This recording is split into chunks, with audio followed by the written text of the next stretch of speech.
by far the most innovative and unquestionably the fastest world heavyweight champion in the history of boxing. He is the magnificent Muhammad Ali.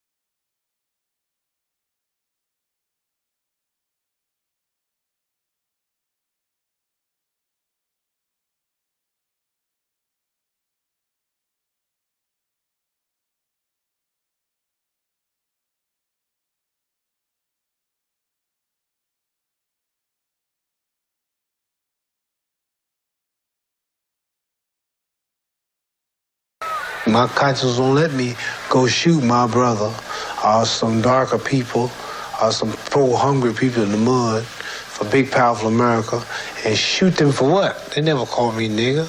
They never lynched me. They never put no dogs on me. They never robbed me of my nationality, raped and killed my mother and father. What, I'm going to shoot them for what? How can I go shoot them? Them little poor little black people, little babies and children and women. How can I shoot them poor people? Just take me to jail. I'm saying you talking about me about some draft, and all of you white boys are breaking your neck to get to Switzerland and Canada and London. I'm not going to help nobody get something my Negroes don't have. If I'm going to die, I'll die now, right here fighting you. If I'm going to die, you my enemy. My enemy is the white people, not Viet Congs or Chinese or Japanese. You my opposer when I want freedom. You my opposer when I want justice. You my opposer when I want equality. You won't even stand up for me in America for my religious beliefs, and you want me to go somewhere and fight, but you won't even stand up for me here at home.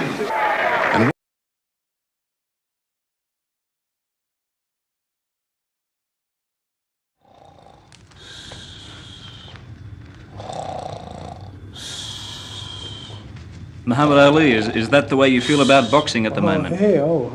Is that the way you feel about boxing now? Yeah, I'm ready to go. I'm tired.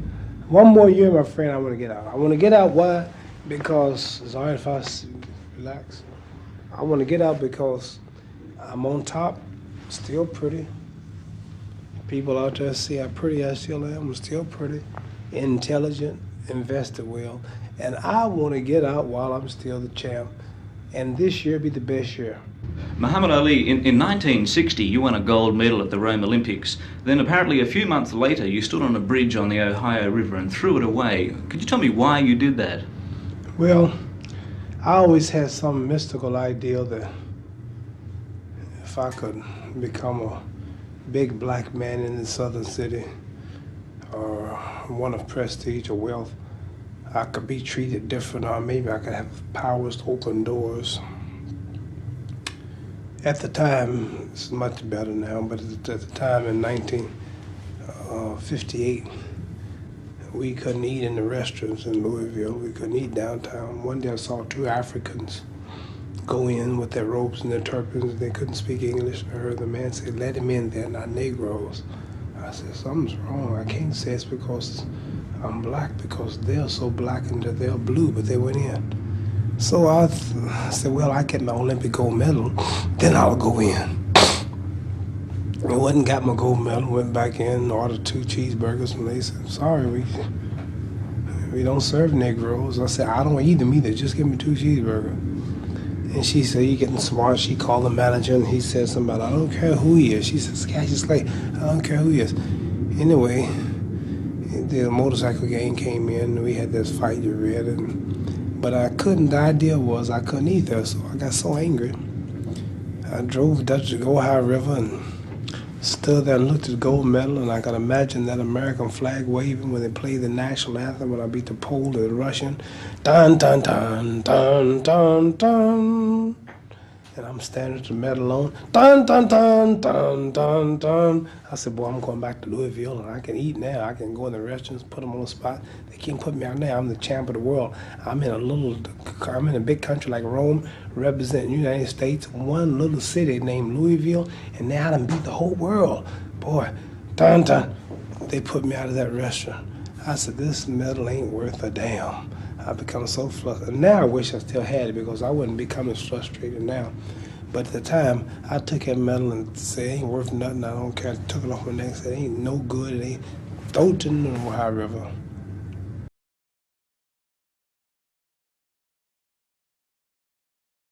It is befitting that I leave the game just like I came in, beating a big bad monster who knocks out everybody and no one can whoop him. That's when that little Cassius Clay from Louisville, Kentucky came up and stopped Sonny Liston, the man who annihilated Floyd Patterson twice. He was going to kill me. But he hit harder than George. His reach was longer than George. He's a better boxer than George. And I'm better now than I was when you saw that 22-year-old undeveloped kid running from Sonny Liston. I'm experienced now, professional. Jaw's been broke, been knocked down a couple of times. Bad. Been chopping trees. I done something new for this fight. I done wrestled with an alligator. That's right. I have wrestled with an alligator. I done tussled with a whale. I done handcuffed lightning, throw thunder in jail. That's bad. Only last week, I murdered a rock, injured a stone, hospitalized a brick. I'm so mean, I make medicine sick. Bad dude. Bad. Ain't no doubt. Fast. Last night, I cut the light off my bedroom, hit the switch, was in the bed before the room was dark. Incredible. Fast. Incredible. And you, George Foreman, all of you chumps are gonna bow when I whoop him. All of you. I know you got him. I know you got him picked, but the man's in trouble. I'm gonna show you how great I am.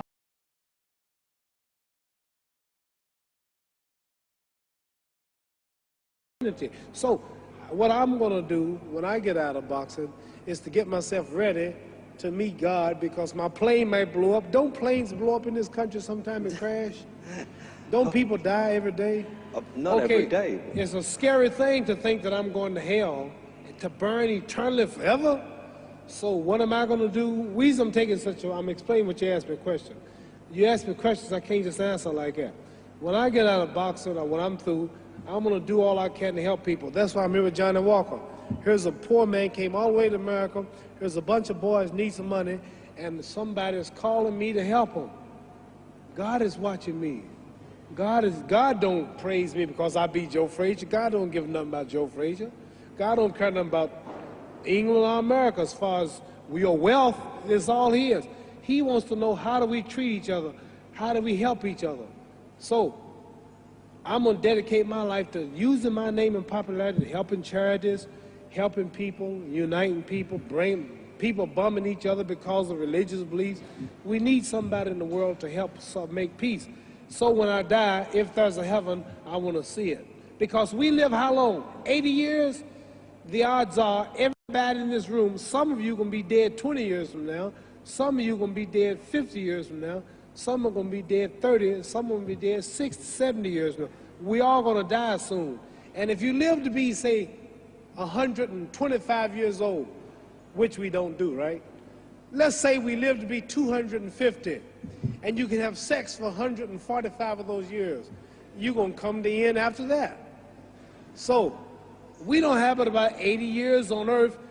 This is a test to see where will we spend our life in heaven and hell. This is not the life now. Your real self is inside you. Your body gets old. Some of you go to look at the fridge, you don't have no teeth. Your hair is leaving you.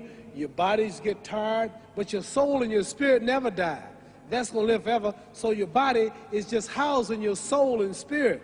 So God is testing us on how we treat each other, how we live, to see where our real home be in heaven. So this physical stuff don't last for so long. So my car, this building is going to be here when the man who built it dead. There have been many kings and queens of England. They're all dead. After this one is gone, another one will come. So we don't stay here. We're just trustees. We don't own nothing. Even your children are not yours. If you think I'm lying, your wife is not yours. You die and come back a year later and go slip in your bedroom and see if your wife is by herself. See, you don't own your wife.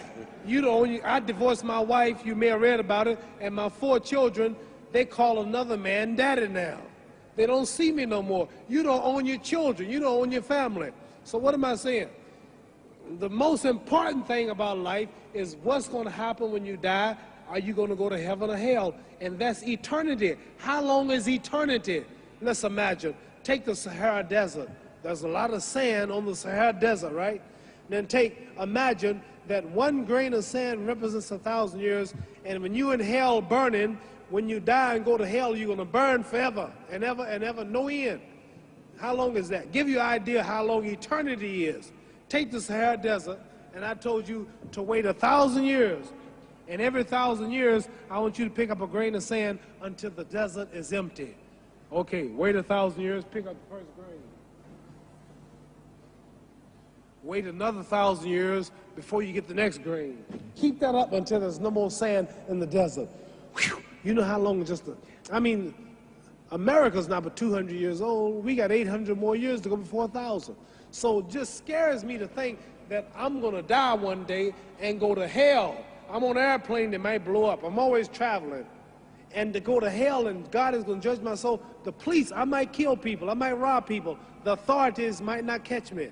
The FBI, Scotland Yard might not catch me. But when I die, somebody's watching me and keeping count. And I can't get away. And I'm going to burn forever and ever and ever. I'll go to heaven. So what am I going to do when I'm through fighting? I only have 16 years to be productive. Get myself ready to meet God and go to the best place. Don't that make sense? Thank you.